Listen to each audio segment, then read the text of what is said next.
Radio, making a difference today. Hello viewers and welcome back to another episode on Political Focus on CTR. And today, guess what? It is Youth O'Clock. Yes. So we are having a very important conversation, one that directly affects the youths and politics and leadership in our society today.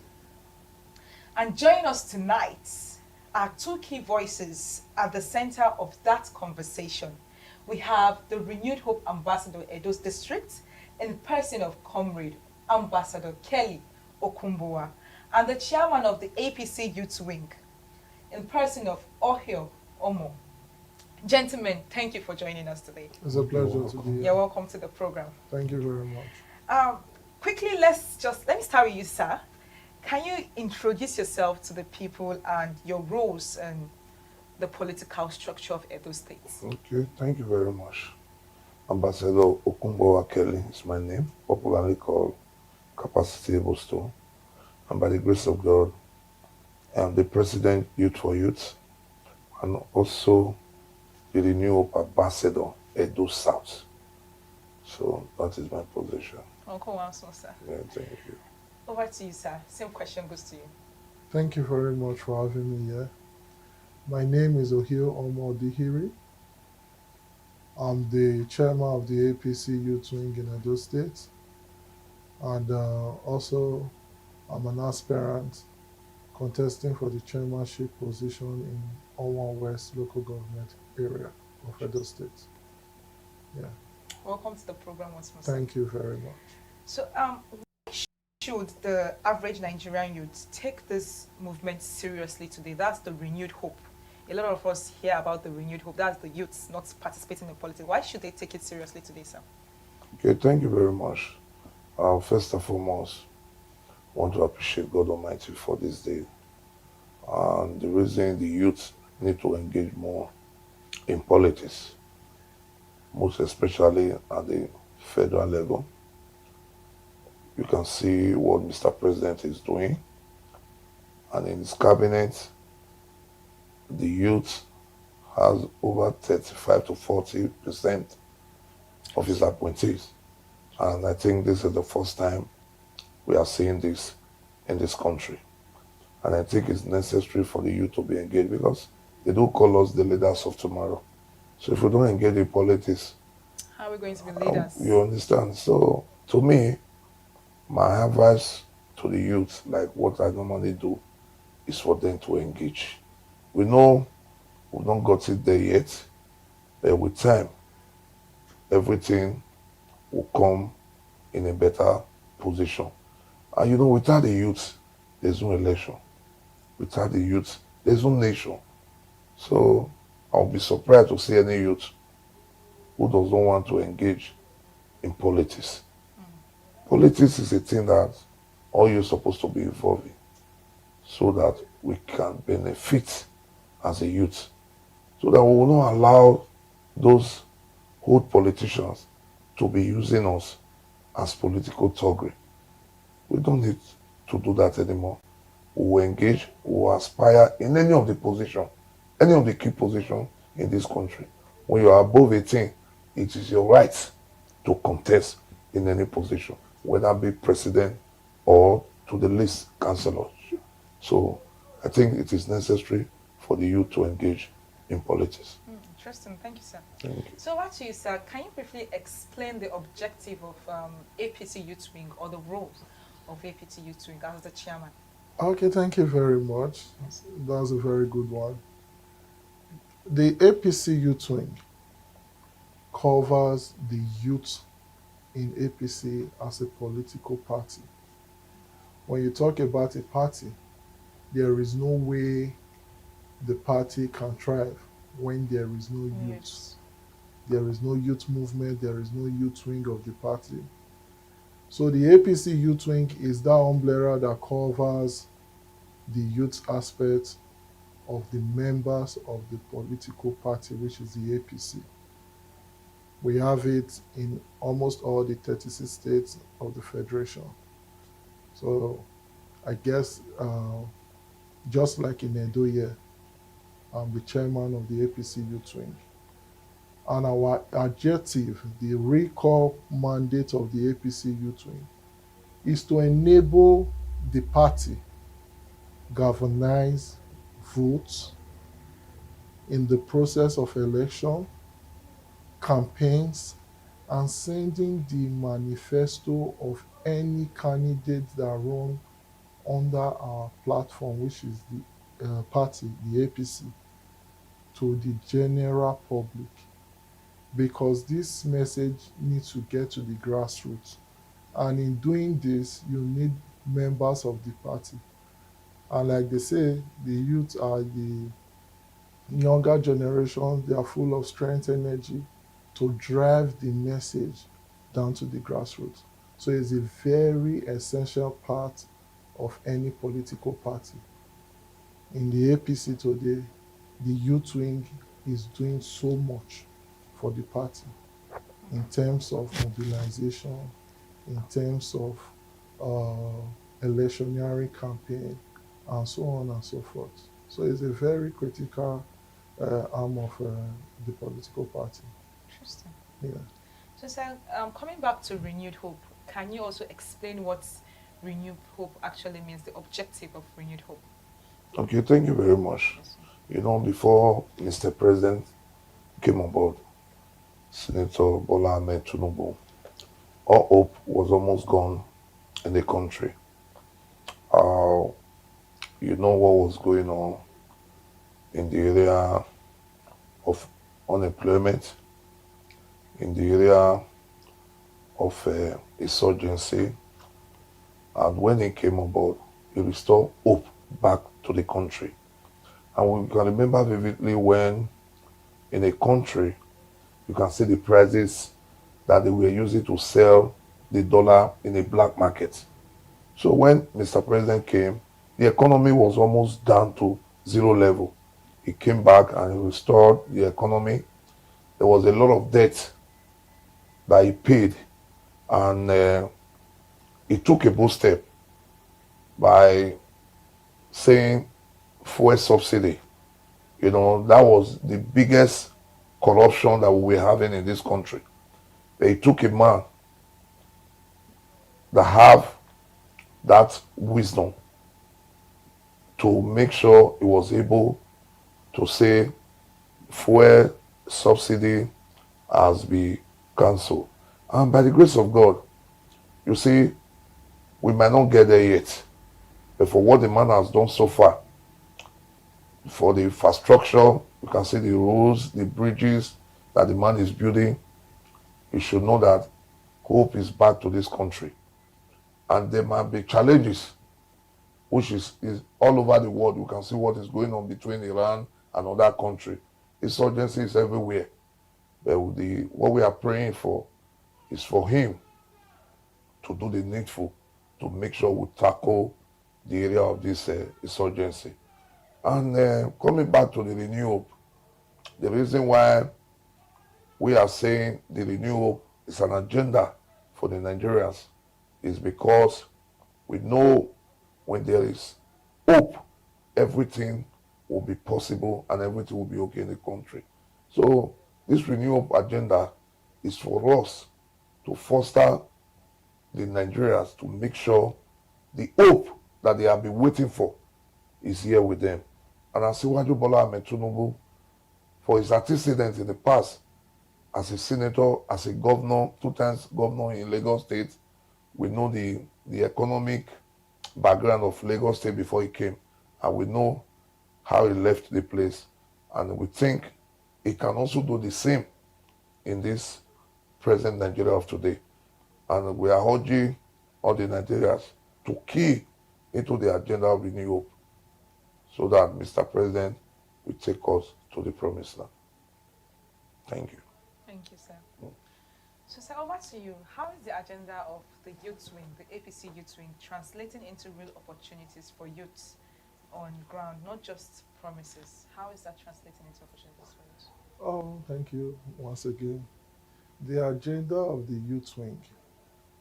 First of all, the agenda of the youth wing is for them to participate in what they call electional processes, which happen to be governance. The agenda of the youth wing is to be involved 100%, fully active in decision making, for them to have a voice, for them to have a say in those policies that affect them, in those areas where actually has to do with the youth. I give you an example Okay. because I'm in Edo State, so I'll have to use Edo Edo State. as an example. This is the first time in the history of the state that we see a governor that understands the yearnings of the youth. He made it mandatory for himself. I don't know who gave him that advice, but I believe the governor, in his own wisdom, knew that the youth actually drives the workforce of any nation. And he has done so well in engaging majority, when I mean majority, I mean vast majority of his political appointees of the youth bracket. And that alone is a youth agenda, because when youth participate, it gives them the know-how to, it gives them the knowledge, and it also gives them the privilege to participate in processes that have to do with their lives, that has to do with their everyday activities. And it also generates this confidence in self-building. And it also gives them the ability to know that they are part of the process that governs them. So I think that is the question, the answer to the question that you just asked. Thank you Very very much. insightful and impactful. Okay, over to you, sir. The people, a lot of people don't just want to hear speeches, because over time, politics has been about speeches and not action. Yeah. Now, having said this, how would you describe the achievements of Governor Opobolo so far in Edo State? Okay, thank you very much. And you remember when Mr. Governor, when he was campaigning, he talked about a shine agenda in the area of security, the area of healthcare, and all that. And you can testify, even you as a journalist, that what the man is doing in Edo State. I think this is the first time that I'm seeing a governor in barely 2 years in office has touched every sector. When I mean every sector, he has touched every sector in the state. And this is the first time that we are seeing a flyover in Edo State. The first flyover at Ramat Park, the second one at Adesua Junction. Edo used to know as a state called Asian City. But with the transformation agenda of Mr. Governor, you can see Edo is shining, and Edo is becoming the second Dubai. And by the grace of God, we know in his 4 years in office that Edo will wear a new look better than the way it was. And one thing I love about Mr. Governor, he doesn't believe in talking too much. He doesn't believe in MOUs. He believes in practical governance, and which has been working for Edo people. And just this afternoon, I read on the newspaper that there is a road that is constructed from Ute at Upper Mission to Uniben at Ikushodi. I think that one is a laudable project, and even the previous administration, they have been saying that's a federal government project. But when the man came on board, he embarked on it. And not just that, there's another road again, the same Upper Mission extension, Ute Palace Road. I think I can't remember the kilometer of road that the man is constructing. Even my humble said I seated here this evening, my street at Upper Airport Road, when the man came on board, in less than 3 months in office, he awarded that road with 7 Johnny Street. So the man has touched every sector, and the people, they now have the belief that It's not just for the governor to talk. The man is working. And, you know, it might not be perfect, but for what the man is doing, those who didn't want to be a politician, who never have it in mind, because of Senator Mondo Bevolo, everybody is now coming to become a politician. And that is what governance is all about. You will affect the lives of the people in every sector. When you go to the educational sector, he has done so well. You know how many schools that he has built, how many teachers that he has employed. You know, is in fact the man came as agent of God, because before the man came, the state was almost collapsed in every sector. So by the grace of God, we can see the job the man is doing in the area of security, in the area of human capital development. In fact, the last time I went to Edo Central, Edo Central is like a construction site. Like in every area, the man is doing. I remember vividly when he came on board, Abu Sali University. I think the monthly subvention was about 50 million. And he came, he met with the school management, and he told him they applied. And immediately he switched to action, and he raised that money from 50 million to 500 million. So the man has done well in every sector in barely 2 years. So what we would not expect from him when he finished his first 4 years, and by the grace of God, God giving him the second mandate again to rule for another 4 years to make it 8 years. Edo will be like a mini Dubai, and that is what we are expecting. And it will be like a mini Dubai. I'm telling you. Interesting. Thank you. All right, coming back to you, sir. There's a challenge that Nigerians don't trust politicians anymore. Why should Edo youth trust politicians? Why? Thank you very much. The answer to that question is very simple. I will use our governor as a case study to just answer that. All right. I was part of his campaign council. I was a member of the media team during the campaign, the governorship campaign. Interesting. So I was with him in the 192 wards that he visited, the 18 local government areas of the state that he also visited. And in every places that we visited, the governor was very quick to identify the problem of that particular area. And as I speak to you today, he has been able to provide solution to over 60% of those problems. In the 3 senatorial districts of the state, just like my brother said, there are road constructions going on. Across the 3 senatorial districts, the health cares are wearing new look.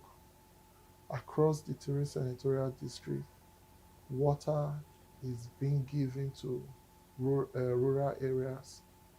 The local communities are coming alive. Some agencies that we used to have in government that nobody heard of, like the community social development agency, it was just there. People were using it to siphon money during the last administration of Godwin Obaseki. But we see that agency right now doing so well, helping the rural community, taking laudable projects to these places. Then we talk about the schools. It was in this state that College of Agriculture in Egoraki was shut down. The College of Education in Egweben was shut down for no reason. It was also in this state that we found out that they inaugurated something called Edo Best, which was just a sham. And it was also a way of just making the Edo state resources for some selected few individuals to enrich themselves. But today, we have a governor that does not just look at what the papers are saying, but rather he goes to the construction site. He visits where constructions are going on. He has a first-hand information of whatever he's doing. That is, I'll have to use the word, that is like a renewed hope for the youth, for them to see. It takes one man to change a community.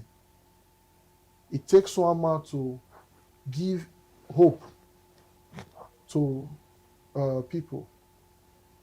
And the governor is simply doing that. The man has been able to rebuild this confidence that people should have in politics, people should have in politicians, people should have in government.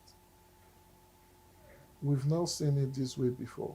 So for that reason, I believe that the Edo youth should look at him and see a symbol of prosperity. When they look at the governor, they should see a symbol of hope.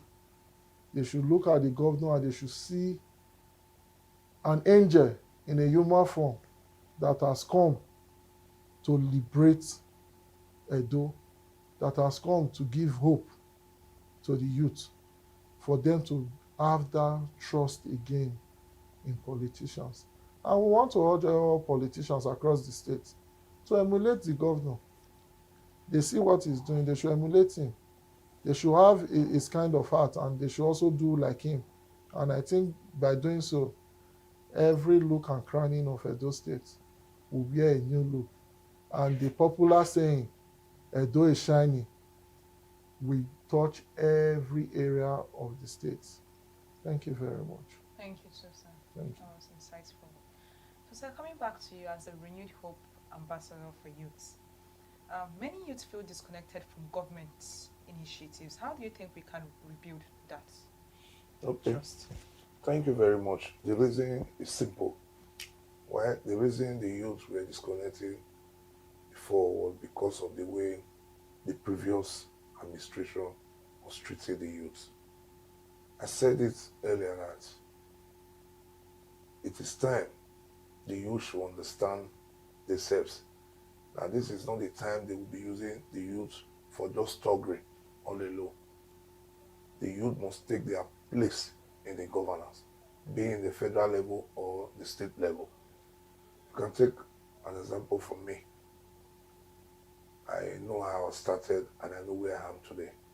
Without any leader taking me to where I am today, it was my workforce, my determination, because of my belief that's taking me this far to where I am today.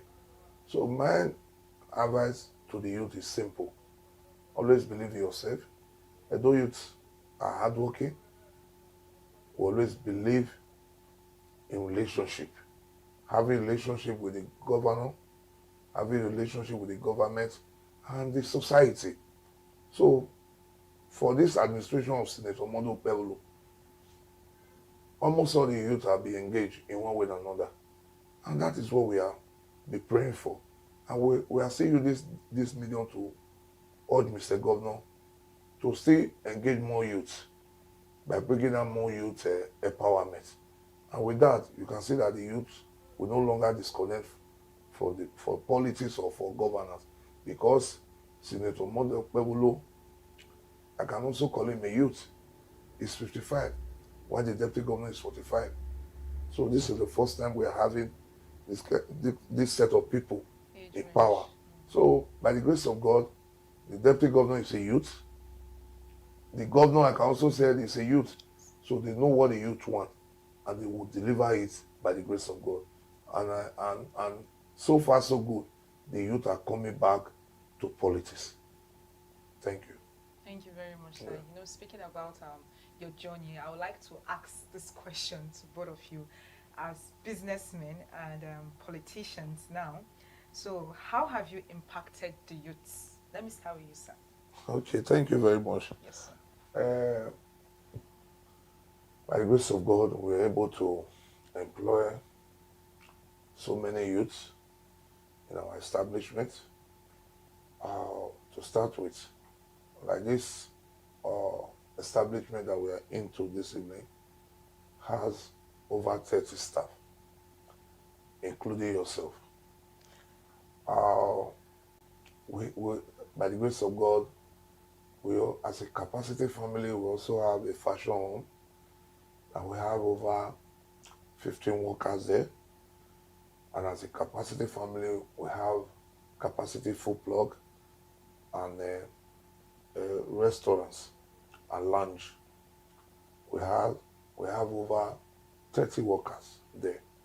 And you can see by this, we have taken so many youths away from the streets. And we have also helped the government to employ some youths. And by the grace of God, not only the ones that is working with us, there are other areas we are also empowering the youth. And by the grace of God, we'll keep on doing more with the strength of God Almighty. And with this enabling environment that Mr. Governor has given to the Edo people, we can always do more.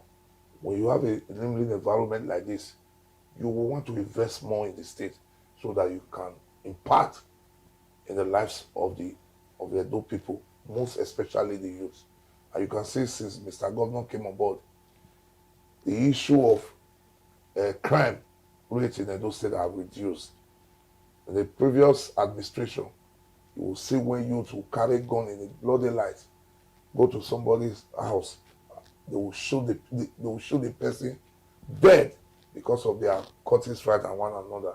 But by the grace of God, today it has become a thing of the past. We just finished celebrating Christmas.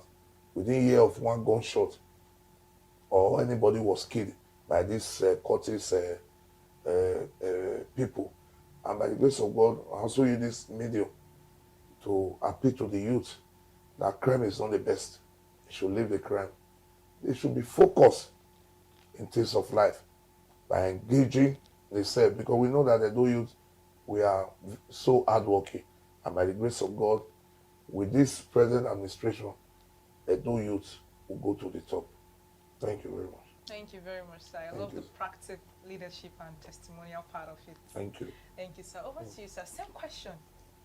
Yeah, thank you very much. Yes, sir. I want to encourage the youth, because now I'll be speaking as a political analyst, someone that knows what this current government is doing in terms of youth empowerment. The Ministry of Youth Affairs, ably led by Honorable Charity, yeah, is the commissioner for youth in Edo State. There is no week that they don't have a program that is directly uh, to youth empowerment, because the governor believes so much in youth empowerment. When you employ the youth, you take them out of vices, or like they say, uh, an idle man It's a devil's is workshop. the devil's workshop.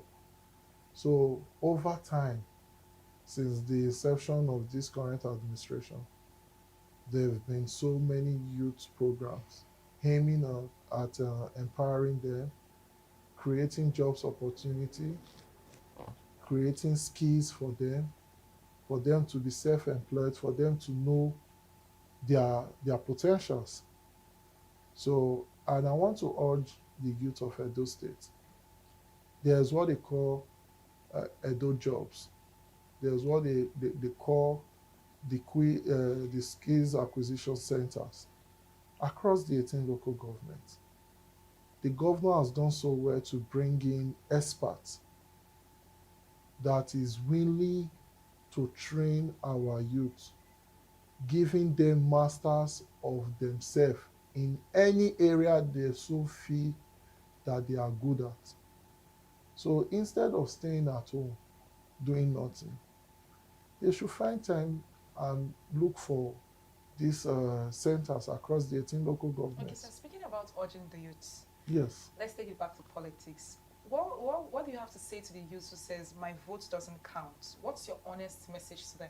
Oh, majority of these youth that say they vote, their vote doesn't count, I can boldly tell you that they've never participated in the election process. Because if they do, they will realize that their vote truly counts. You can't stay at home and you don't want to participate. You join the online spectator and you believe that, oh, and after all, when I go to the field, my vote will not count. You need to show interest. You need to register to a political party. You need to involve yourself in electioneering uh, campaign, voting processes. These are things that makes up the government that comes into power at any time. So by the time you neglect yourself from this opportunity, then your vote will not count. So I'm pleading with all of them now that INEC is still doing registration. It's still ongoing. They should go and register. The governor has promised, Mr. President, 2.5 million. We later Votes. done our statistics and we noticed that 3.5 million is possible. We increased it again to 3.5 million. And it's possible because the governor is doing so well, the president is doing so well. There is no perfect nation across the earth. We have our own challenges. We are peculiar people. There are some problems that are still currently ongoing. But the good thing is there is a solution. It might not be reflecting now. There are some long-term processes that will curb all these issues. So the youth should engage themselves in politics. You cannot sit outside and want to be part of the decision making that affect your life. So they should involve themselves. Let them register to a political party. Let them get involved. And I want to appeal to them that APC is the way. APC is the political party. They can testify with everything that is going on with Edo State because I'm in Edo State. I can speak of Edo State. With everything that the governor is doing, it will be only ungrateful for anyone to want to engage in any other political party aside the APC. Because the man is touching life, is creating opportunities for the youth especially. So I want to beg and plead with the youth of Edo State. They should involve themselves. Many of them are already coming. The ones that are at home that have not yet decided, they should take a decision today and they should involve themselves too in politics.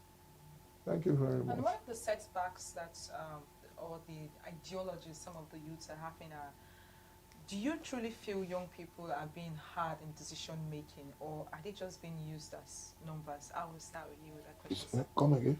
Do you think the young people as youth leaders are hard in decision making? Very well. Very well.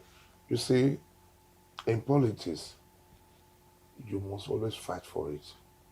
You can't sit in your comfort zone and you expect to be empowered. For us, as a person, we start in a little way, but today we know where we've got into. And by the grace of God, you know that what my brother said, our advice will always go to the youth. We should always come out. You must vote, you must support, and you must defend your vote.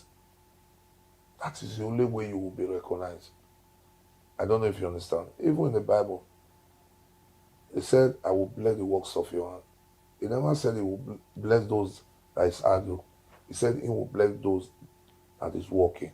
So, by the grace of God, as an individual, not only youth, anything that you are doing, you must do it with all your heart and you must engage in a proper way so that when the time comes, you can also be recognized. So that is my advice for the youth. So, sir, having said all this, what is one hard truth young people need to hear about politics and leadership? Thank you very much. I think the only hard truth in politics and governance is that when you don't participate, those that are participating will take decision on your behalf. That is just the truth.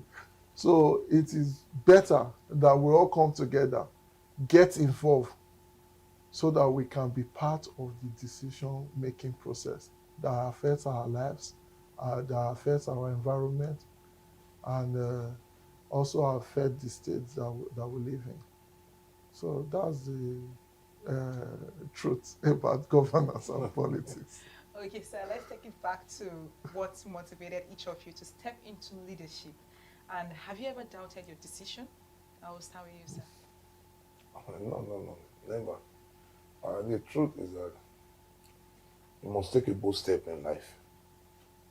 When we started this politics of a thing, we, we were engaging with the elderly people, the political leaders, and we deemed it fit to go into details to see how we can get the opportunity.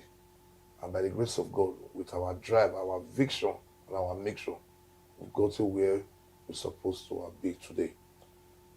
Mine was I take this decision like I said, anyhow when I want to be maybe, but I will definitely get to where I want to I want to get to. And today it has become a reality. Somebody that you will be with today, you will eat together, you will drink together. Tomorrow you will go and take a decision on your behalf. Then you will be mad with that. This was the person who came to my house yesterday. And if you call the person your phone, you say, brother, I'm sorry. I after I left your house yesterday, I got to my I just stick otherwise. I said, let me take the decision. So we are living in a very tough society, and one has to be tough so that we can get to where we want to.